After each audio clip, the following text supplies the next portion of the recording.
You have heard about Claude Architect, the powerful role designed for complex reasoning and structured tasks. But what if I told you there are critical limitations nobody's talking about? Limitations that could be costing you money, time, and better results. Today, we are going behind the marketing to reveal what really happens when you use Architect mode. Claude's premier role hides a critical flaw in plain sight. That's not just a technical footnote, it's a profound operational risk. Your efficiency gains are being silently undermined by a ballooning compute budget. The trade-off is real. You are paying a steep premium in both tokens and response time for that structured output, which can make high-volume workflows economically unviable. And that multiplier compounds with every single chain of logic. The system isn't just thinking, it is calculating its own process.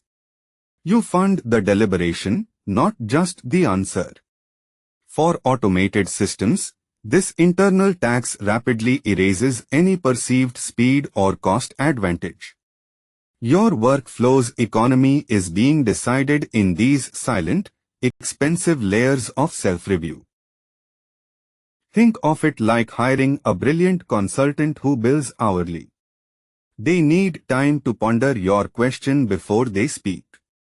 With Claude Architect, you are funding that internal deliberation for every single step. The final answer is just the tip of the iceberg. You've paid for the entire mountain of thought beneath it. Before you assign Claude another role, consider its costly hidden design. That hidden reasoning process is expensive. While you are focused on the output, Claude is silently reserving massive internal capacity for its own architectural planning. This drastically reduces the actual workspace for your instructions and data. You are paying for a premium thinking suite, but it's shrinking the room where your real work gets done. Now, imagine every prompt you write costs you context in two directions. The key insight is that each new task or question forces Claude to mentally reorganize that entire workspace. What this means is your effective window shrinks with each exchange. You are not just filling a bucket, you are constantly draining part of it to make room for the next thought. So this hidden tax compounds. Your planning phase gets cut short, your strategy fragments, and you are forced into premature decisions before you have fully explored the options.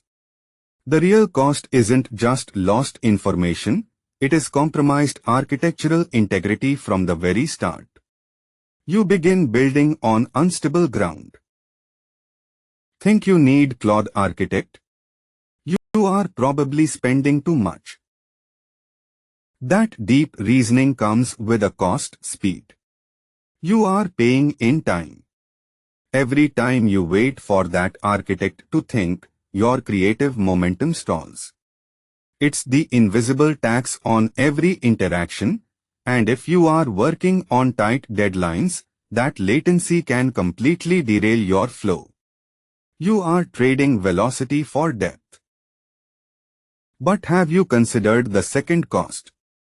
Not just waiting, but unpredictable waiting.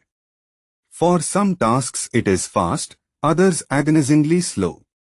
You cannot plan your next step because you never know how long this one will take.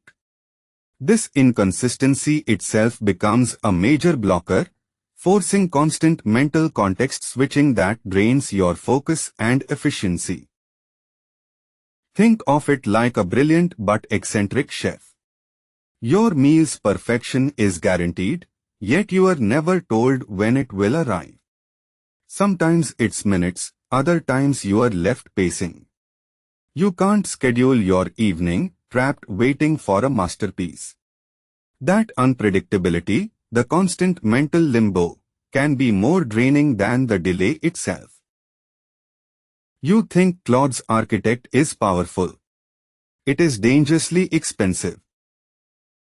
Here's the hard truth. You expect balanced output. The reality?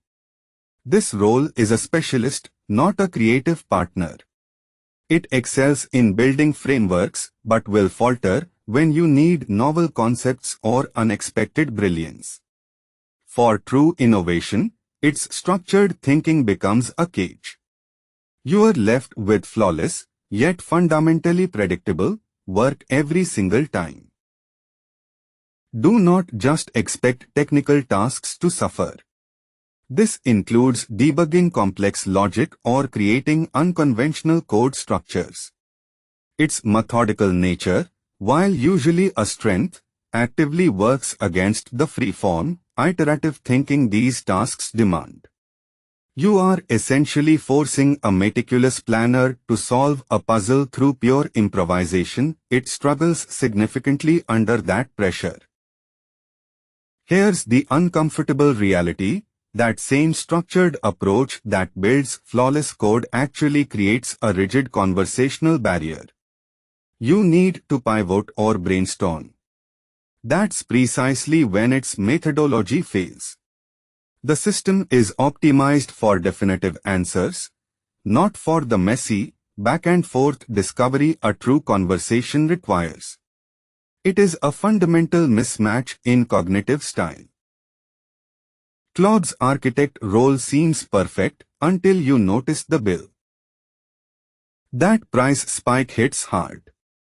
But here's what's really happening. You can build that strategic depth yourself. The key insight is to structure your prompts as a step-by-step design brief. Force standard Claude to think like a planner first, then an executor. You are not losing the high-level reasoning. You are manually triggering it and keeping full control.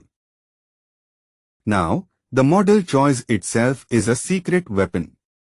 The pattern clearly indicates Sonnet can often match Opus for structured planning tasks at a fraction of the cost. What this means is you should reserve Opus only for final stage refinements requiring profound creativity.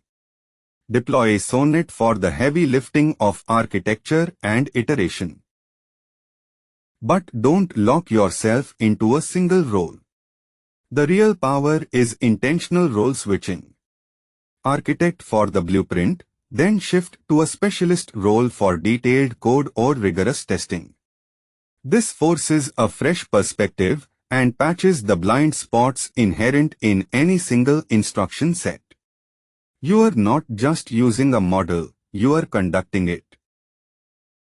Architect role has hidden costs and limitations that impact real-world usage. Understanding these trade-offs helps you choose the right tool for each specific task. Alternative strategies can often achieve similar results with better efficiency. Share your own architect experiences and workarounds in the comments below.